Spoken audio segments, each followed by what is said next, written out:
Today we're going to look at the second beatitude. The second beatitude. Matthew chapter 5 verse 4. Matthew chapter 5 verse 4. And it says, "Blessed are those who mourn, for they will be comforted. Blessed are those who mourn, for they will be comforted."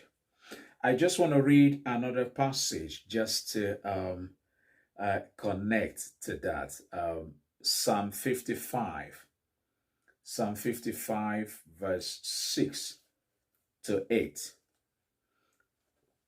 And it says, "I said, oh, that I had the wings of a dove. I would fly away and be at rest. I would flee far away and stay in the desert. I would hurry to my place of shelter, far from the tempest and storm.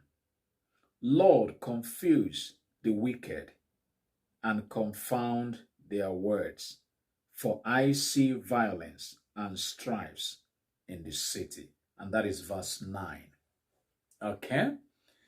Blessed are those who mourn, for they will be comforted. For they shall be comforted. In this Psalm of David, Psalm chapter 55, verses 6 down to 8, David describes his deep mourning and desire to escape from the pain. The meaning of Jesus' words in Matthew chapter 5 verse 4, "Blessed are those who mourn, or who weep, or who wail or lament," has been interpreted by a number of scholars. Some say that when Jesus said, "Blessed are those who mourn," he meant people who were upset and confused by their own situation at the time he said it. Others believe that when he refers to the mourners, he's referring to those who are upset and confused by the state of affairs in this life and in this age in which we live. However, my take on this is that no matter what happens in the world we live in today, trouble will come. We will never run away from the trouble. It is inevitable that you will face some difficult situation in your life, such as family problems, health issues, or money problems. We are going to run into challenges at some point because we are not an exception as Christians. We need challenges because it keeps us on our knees. Hallelujah. Hallelujah. Keep in mind that this is the Sermon on the Mount. This teaching is all about establishing the kingdom's attitude. Each of these beatitudes builds on the previous one. Remember last week we talked about being poor in spirit. And today we are looking at mourning. Blessed are those who mourn, for they shall be comforted. So if you want to understand verse 4, keep verse 3 in mind. Verse 3 simply states, "Blessed are those who know they desperately need God." He blesses those who have examined their spiritual bankrupt. Hallelujah, hallelujah. Those who have examined their spiritual account and discovered that they are divinely bankrupt. Now let us look at the context here. Jesus is saying that we mourn simply because we are upset and saddened by personal sin.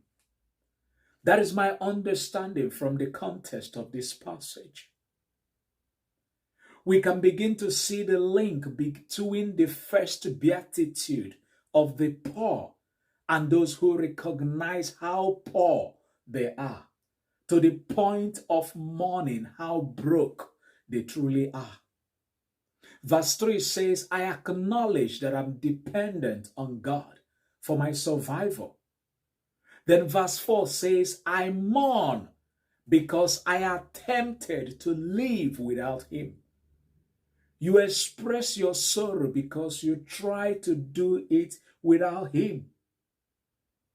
Now, the end of verse 4 says, I will give you comfort. Hallelujah. Blessed are those who mourn, for they shall be comforted. Today, people have become comfortable with sin, without conscience. They see sin as a way of life and part of the world culture, as tradition, as pattern. Nothing to worry. It's part of the system. They never confess their sin to God. Some people say it is normal and everyone does it. So it's normal. It's part of the system. It's part of the culture. My brother and sister, it is not only when it has an impact on you that you feel guilty. God says that you should lament not only the consequences of sin, but also the nature of sin. As Christians, we are called to mourn sin in both our lives and in the world that we live in today. Sin is not a blessing, but a burden. We should do everything with God's grace. Run away from sin and keep ourselves holy until we see Jesus. God bless you. Bye.